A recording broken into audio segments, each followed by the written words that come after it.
Les vraies voix Sud Radio, 17h-20h, Philippe David, Cécile de Ménibus.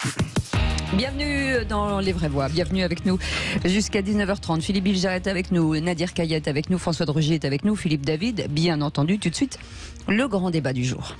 Les vraies voix Sud Radio, le grand débat du jour.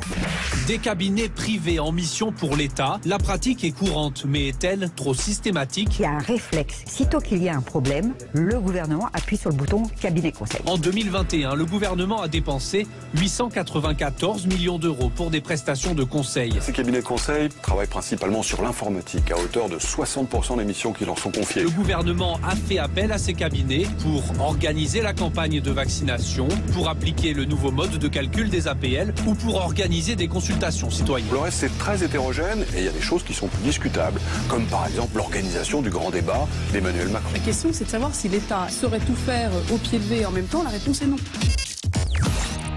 L'utilisation par l'État des cabinets de conseil est-elle justifiée ? On vous pose cette question sur notre compte Twitter. Vous dites non à 98%. Emmanuel Macron se fait donc rattraper par l'affaire McKinsey.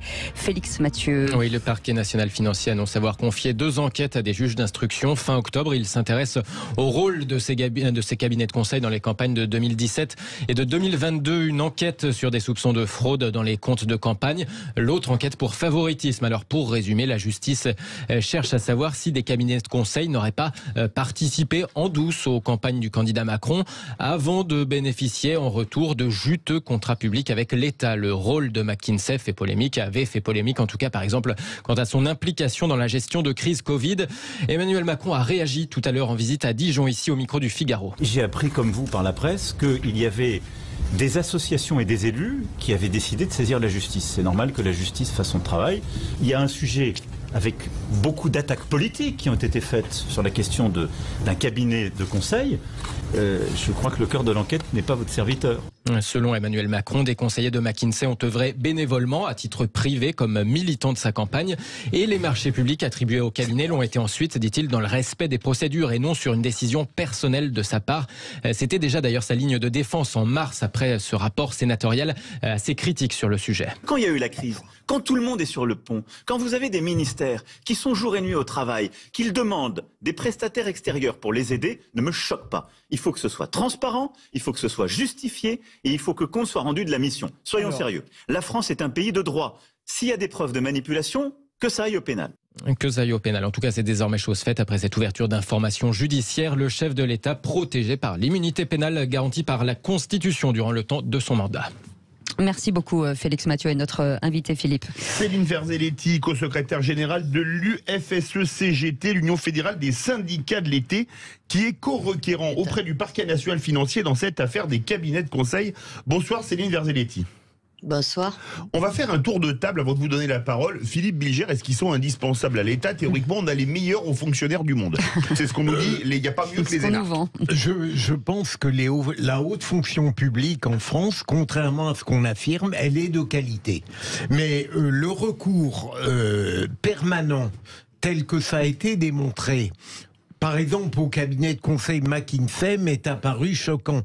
Et j'ajoute que sur le plan judiciaire, il y a une cohérence absolue. Commission d'enquête sénatoriale, enquête contre McKinsey, on ouvre 2 informations, le président dit qu'on aille au pénal, on verra, et à l'heure actuelle jusqu'en 2027, évidemment, il ne risque rien, et d'ailleurs, il ne sera peut-être pas impliqué judiciairement là-dedans, mais j'y vois plutôt un hommage rendu à une justice et à l'indépendance, et d'autre part, au fond, le souci qu'on a de garder à la haute fonction publique ses attributions.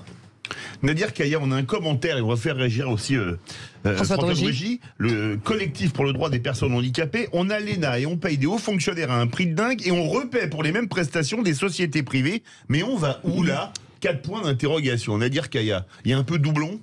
Moi, je dirais qu'on se fout de la gueule des Français. Moi, je rappellerais que Macron, quand il avait fait première campagne lors de sa volonté d'être président, il disait qu'il ne ferait pas de la politique comme on a pu connaître la politique d'antan, c'est-à-dire droite-gauche, et qu'il allait rénover un peu cette façon de la politique.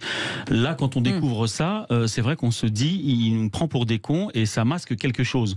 On a l'impression que c'est de l'argent qui est versé comme ça de façon suspecte. Il y a peut-être de la surfacturation, alors que, comme le disait M. Bilger, on a, et c'est connu quand même en France, des fonctionnaires, pas simplement des hauts fonctionnaires, mais des fonctionnaires et des hauts fonctionnaires de qualité, surtout quand j'entends un exemple qui a été donné précédemment sur le fait que c'était aussi peut-être pour organiser les fameux grands débats où seul le président avait la parole. C'est quand même se foutre de la gueule du monde, parce que je pense qu'il n'est pas aussi nécessaire d'être fonctionnaire ou haut fonctionnaire pour pouvoir organiser ce type d'événement. Donc là, on se dit qu'il y a peut-être problème. À savoir si c'est condamnable, je pense que la justice donnera son avis, et je pense que ça sera très intéressant pour la suite. François de Rugy, vous avez dodiné. C'est ce que je Oui, non, mais parce que sur le grand débat, là, j'étais ministre à l'époque, et c'était dans mon ministère qui était hébergé les gens qui s'occupaient de préparer ça. Et je peux vous dire qu'on l'a fait vraiment en interne, avec des ressources qu'on avait en interne, et on n'a pas eu besoin de faire appel à un cabinet extérieur.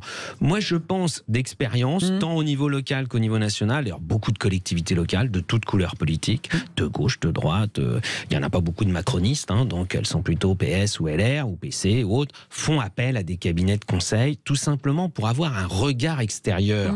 Parce que les fonctionnaires, ça n'enlève rien à leur qualité, ils sont plutôt là pour mettre en œuvre une politique, ils ne sont pas là pour faire spécialement des propositions, ils en font parfois et tant mieux, mais c'est pas spécialement leur rôle.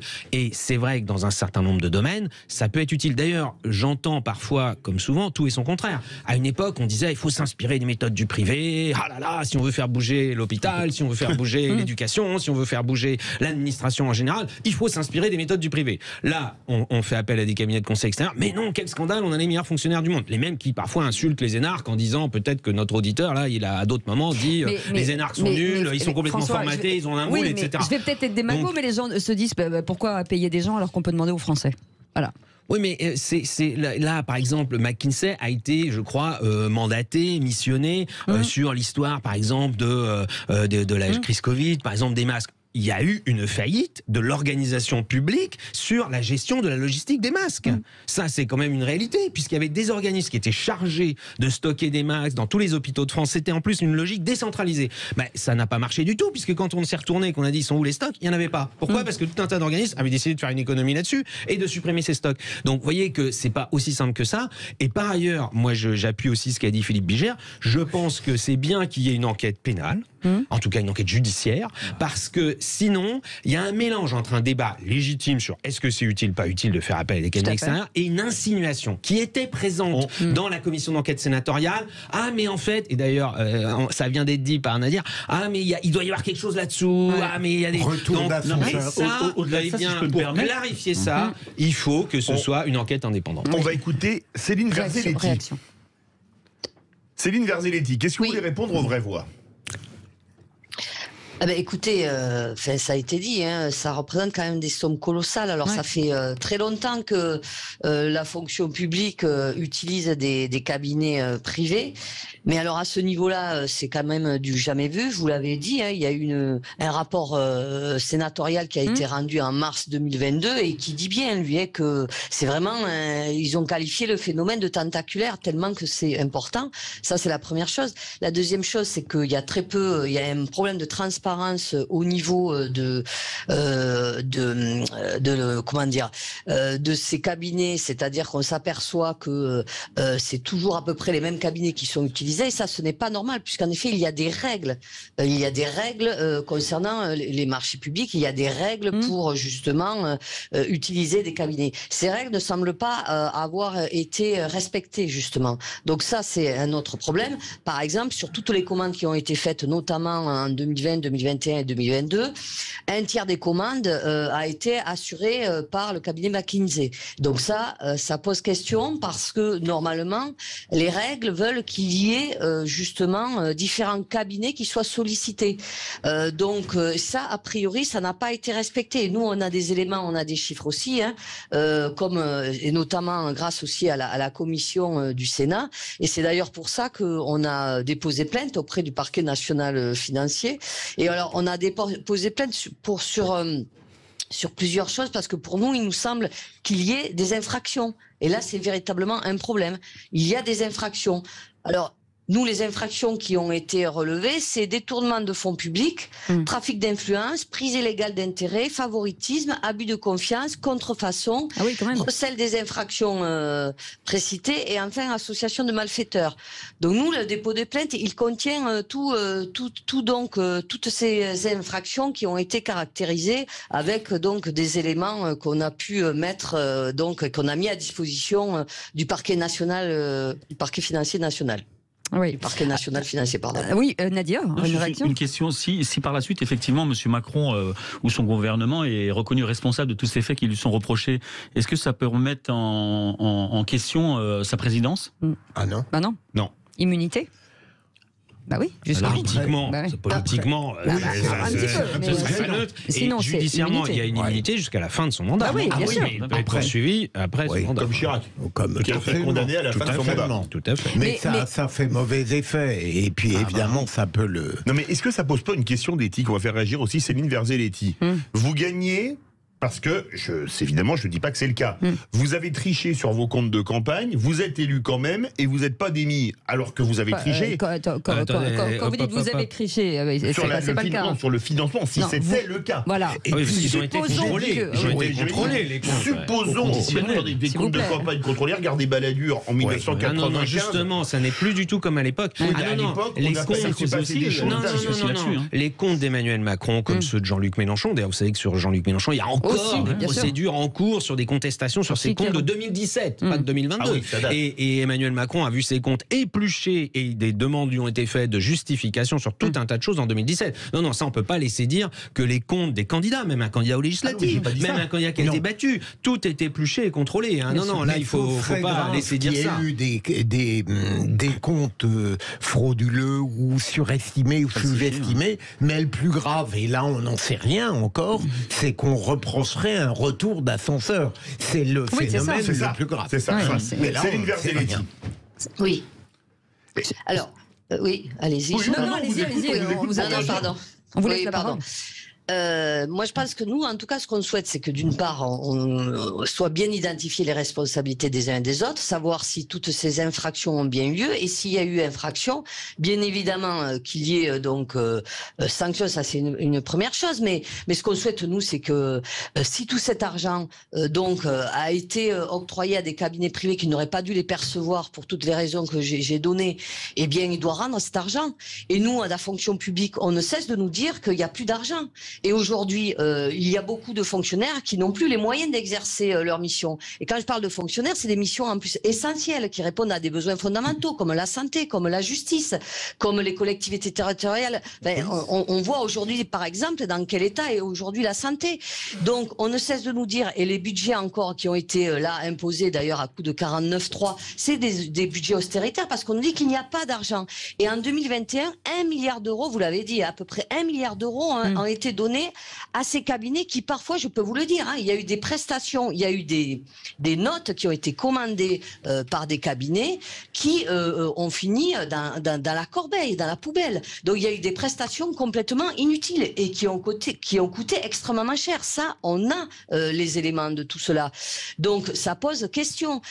Quand vous avez des prestations est-ce que ça c'est pas un autre sujet de dire on commande une prestation à un cabinet de conseil et finalement ça n'aboutit pas ou ça n'a aucun intérêt. Donc c'est pas, il y a pas de faute là. En fait, quoi il y a une faute? Justement, dites-nous. Expliquez-nous. Je veux dire, des prestations inutiles qui sont sans suite, elles peuvent être qualifiées de détournement de fonds publics parce que c'est de l'argent public qui a été donné à ces cabinets privés. Et si ces cabinets privés n'ont pas donné des prestations de qualité comme elles étaient demandées, eh bien, si, c'est une infraction. En tout cas, ça peut être qualifié de détournement de fonds publics. À supposer qu'on ait su tout de suite que l'étude allait être inutile, Céline Verzelletti, ce qu'on ne sait pas toujours avant qu'elle soit remise. C'est ça. Oui, mais à un moment donné, ça représente beaucoup d'argent que vous recommandez ensuite à au même cabinet, à peu près les mêmes objectifs et que les objectifs ne sont jamais atteints. Mais c'est comme si vous aviez un employé, vous lui demandez un travail, il le rend mal, vous n'allez pas le virer. Enfin, moi, ça n'a pas de sens ce que j'entends. C'est-à-dire, vous demandez quelque chose à un cabinet et finalement, ça ne va pas au bout ou ça n'est pas ce que vous voulez. Voilà. Oui, mais alors il faut savoir pourquoi c'est une faute. Moi, je peux faire un parallèle avec les emplois fictifs. C'est pas une faute. Les emplois fictifs, on est à peu près dans le même registre. C'est un détournement de fonds publics. C'est un détournement de fonds publics parce qu'à un moment donné, heureusement, vous ne donnez pas de l'argent comme ça à un cabinet sans vérifier le travail qui est effectué. On va faire réagir. Il y a un cadre. Il y a un cadre qui n'a pas été respecté dans la plupart des cas. Très très peu de temps. L'un ou l'autre, François. Juste une chose, parce que la secrétaire générale de la CGT des fonctionnaires dit qu'il y a eu un budget d'austérité qui a été voté, que c'est dramatique, qu'on fait des économies. Vous savez quelle est la masse salariale de la fonction publique en France en 2021 ? Non. On n'a pas encore le chiffre 2022. 211 milliards d'euros. 211 milliards d'euros hors cotisation. Si on rajoute les cotisations sociales, on est à 312,4 milliards d'euros.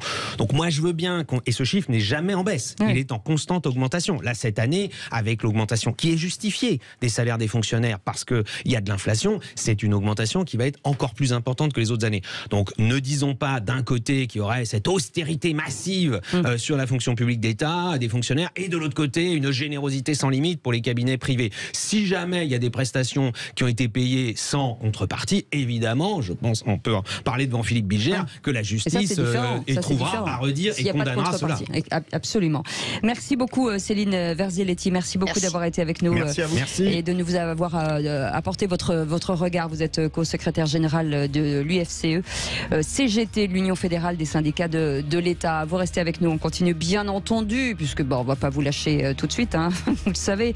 Dans un instant, on va parler, on fera le mot du jour avec Philippe David, et bien entendu on reviendra sur l'actualité choisie par nos vraies voix aujourd'hui. À tout de suite, on vous souhaite la bienvenue.